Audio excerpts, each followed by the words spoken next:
Poultry business करना चाहते हो तो वीडियो में दिखाई जाने वाला पोल्ट्री पीडीएफ ई बुक और पोल्ट्री हार्ड बुक एक बार अगर आप पढ़ लेते हो तो पोल्ट्री के रिलेटेड बॉयलर पोल्ट्री फार्मिंग, देसी पोल्ट्री फार्मिंग और लेयर पोल्ट्री फार्मिंग की 90% जानकारी आपको मिल जाएगी। इस बुक में मैंने डिसीज, मेडिसिन, वैक्सीन और फीड मैनेजमेंट के अलावा चिक्स आने के पहले दिन से लेकर बड़े होने के बाद उनको बेचने तक इन सारी बातों को कवर किया है। पोल्ट्री पीडीएफ ई बुक और पोल्ट्री हार्ड बुक दोनों में भी सेम इंफॉर्मेशन दी गई है और ये दोनों भी बुक आपको हिंदी, इंग्लिश और मराठी भाषा में मिल जाएंगे। पीडीएफ ई बुक आपको मात्र 50 रुपये में मिल जाएगा और हार्ड बुक आपको 250 रुपये में मिल जाएगा अगर आप प्रीपेड 250 रुपये ऑनलाइन पे करके इस बुक को खरीदते हो तो। और अगर आप कैश ऑन डिलीवरी पे इस बुक को मंगवाना चाहते हो तो आपको 50 रुपये एक्स्ट्रा कैश कलेक्टिंग चार्जेस पे करना पड़ेगा। अधिक जानकारी के लिए या फिर इस बुक को खरीदने के लिए 91761143 इस व्हाट्सएप नंबर पे मैसेज कीजिए।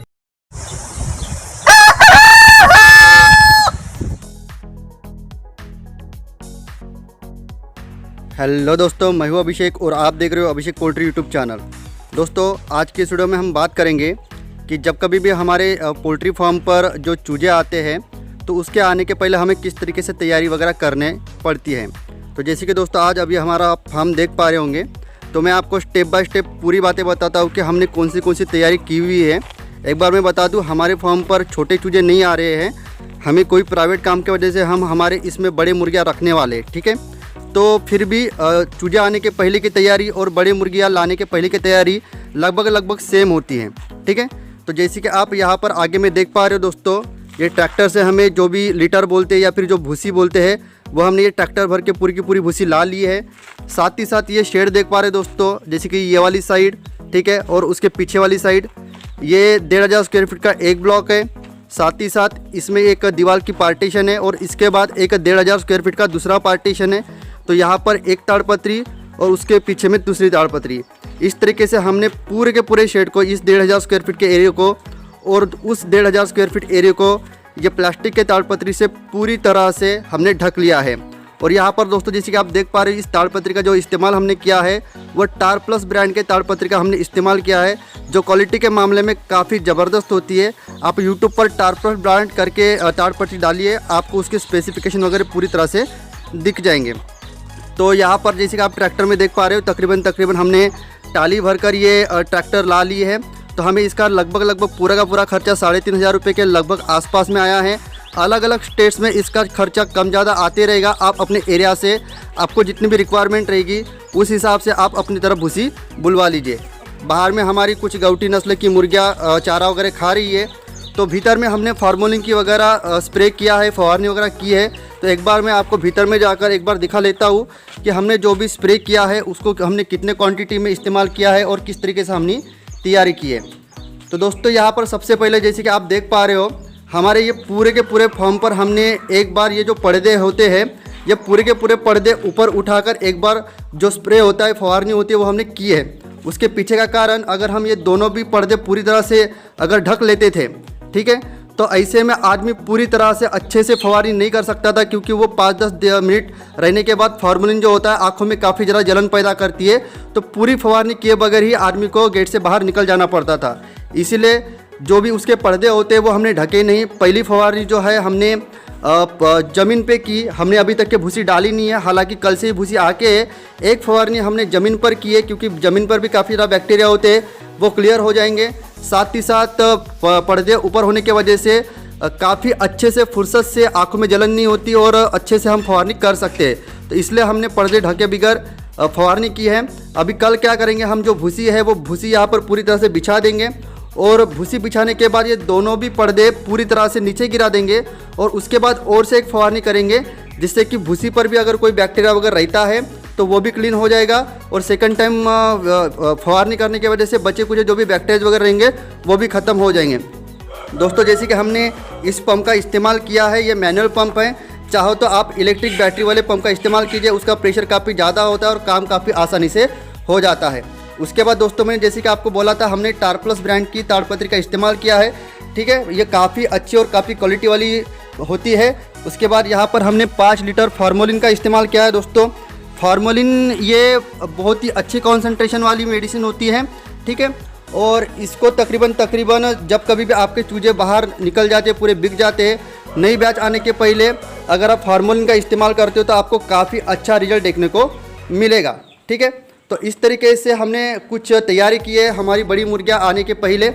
और साथ ही साथ जैसे कि आप दोस्तों ऊपर में देख पा रहे हो, वो पानी के लिए हमारी टैंक है उसके बाद ये हमारी पाइपलाइन है और ये पूरे के पूरे ड्रिंकर सिस्टम हमने बैठाए हुए हैं। तो लड़के ने हमारे रोहित ने पूरी तरह से ये जो टैंक वगैरह है पूरी तरह से क्लीन कर ली है।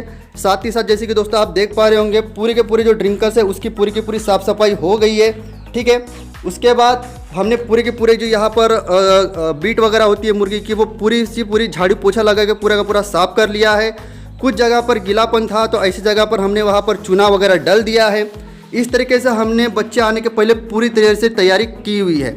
दोस्तों मैं और से एक बार बता दूं, हमने एक बार तो फवारनी कर ली है, लेकिन एक बार फवारनी करने के बाद ये दोनों भी पर्दे हम एक बार पूरी तरह से ढक लेंगे।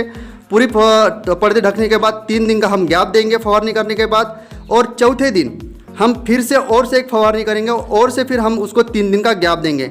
इसका मतलब 6 दिन में जब आपकी 2 बार आप स्प्रे करते हो, फवारनी करते हो फॉर्मोलिन की, तो बचे कुछ शेड के भीतर जितने भी कुछ बैक्टीरिया वगैरह होते हैं वो पूरी तरह से मर जाते हैं। फवारनी करते समय आपको और 1-2-3 चीज़ों का आपको खास ख्याल रखना होता है दोस्तों, कि ये जो दोस्तों छत होती है पोल्ट्री फार्म की, यहाँ पर भी आपको स्प्रे करना है, क्योंकि यहाँ पर काफ़ी ज़्यादा जालियाँ होती है। जैसे कि आप दोस्तों हमारे शेड में देख पा रहे हो, किसी भी प्रकार की हमने जाली नहीं रखी है, तो आपको जाली पूरी तरह से साफ कर लेनी है। और जो भी आप पंप का इस्तेमाल करते हो, इस पंप से इसकी जो छत होती है वहाँ पर भी आपको प्रॉपर तरीके से फवारनी करनी होती है। तो इस तरीके से आप टैंक की साफ़ सफाई, फीडर ड्रिंकर की साफ़ सफाई, जो ज़मीन पर जो हम बिछावन लीटर डालते हैं मुर्गी की जो बीट होती है उसकी प्रॉपर तरीके से साफ़ सफाई, और दो बारी 6 दिनों में फॉर्मोलिन की फवारनी, और उसके बाद कोंडा डालना बहुत ज़्यादा आवश्यक होता है, लीटर यहाँ पर जिसको आप भूसी बोलते हो। ठीक है, तो इस तरीके से अगर आप पूरी तरीके से अगर अरेंजमेंट करते हो तो जो नया माल आएगा वो काफ़ी ज़्यादा उसको बैक्टीरिया का इन्फेक्शन नहीं होगा, काफ़ी तंदुरुस्त आपके मुर्गियाँ रहेंगे। छोटे मुर्गे रहने दे या फिर बड़े मुर्गे रहने दे दोस्तों, एक बार आपको 2-3 चीज़ों का और से ध्यान रखना है। जैसे कि यहाँ पर आप इलेक्ट्रिक बोर्ड देख पा रहे हो दोस्तों, यहाँ से पूरी तरह से हमारी जो इलेक्ट्रिक वायरिंग चली गई है, जहाँ पर हम लाइट्स वगैरह लगाएंगे। ठीक है, तो कोई भी नई बैच आने के पहले आपको बोर्ड में जैसे प्लग्स वगैरह लगा के पूरी तरह से लाइट्स ऑन है या फिर ऑफ है उसको पूरी तरह से चेक कर लेना है। कहीं ये जो लोहे का पोर्शन होता है, ठीक है, तो लोहे के पोर्शन को कहीं लीकेज करंट वगैरह है उसको चेक कर लेना है, क्योंकि कई बार इलेक्ट्रिक करंट में लीकेज होने की वजह से या फिर कई बार चूहे वगैरह जो होते हैं जो इलेक्ट्रिक वायर को काट डालते हैं, तो ऐसे में इलेक्ट्रिक करंट लगने का काफ़ी ज़्यादा खतरा होता है और ऐसे में काफ़ी ज़्यादा बड़ा वाकया भी आपके साथ हो सकता है।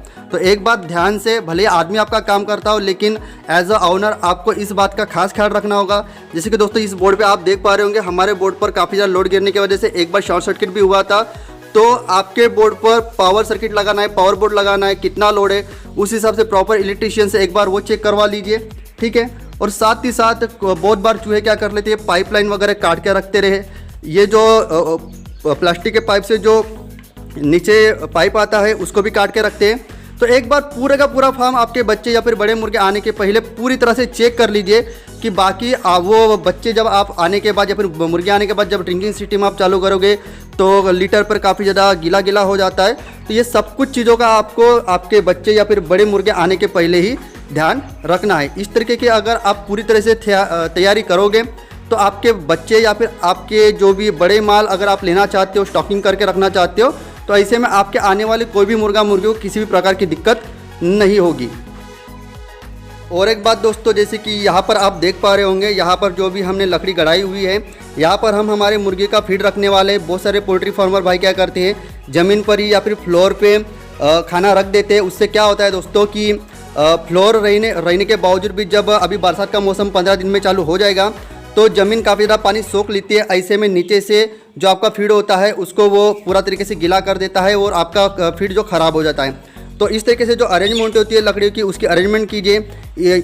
अभी आने वाले 1-2 दिन में हम यहाँ पर पूरी तरीके से लकड़ियाँ डलने वाले हैं, जिससे कि हमारी बिछावन हो जाएगी और इसके ऊपर हम हमारी जो भी फीड रहेगा उसको रखने वाले हैं। तो इस तरीके से दोस्तों कुछ छोटी छोटी बातों का ध्यान रखना होता है जब कभी भी आपके फार्म पर नए बच्चे या फिर नई मुर्गियाँ आने वाली होती है, तो इस तरीके से पूरी की पूरी तैयारी करनी होती है। आई होप दोस्तों आज के इस वीडियो में दी गई जानकारी आपको अच्छी लगी होगी। इसी तरह का पोल्ट्री का एक नॉलेजेबल वीडियो लेकर मैं मिलता हूं आपको नेक्स्ट वीडियो में। जय हिंद, जय भारत।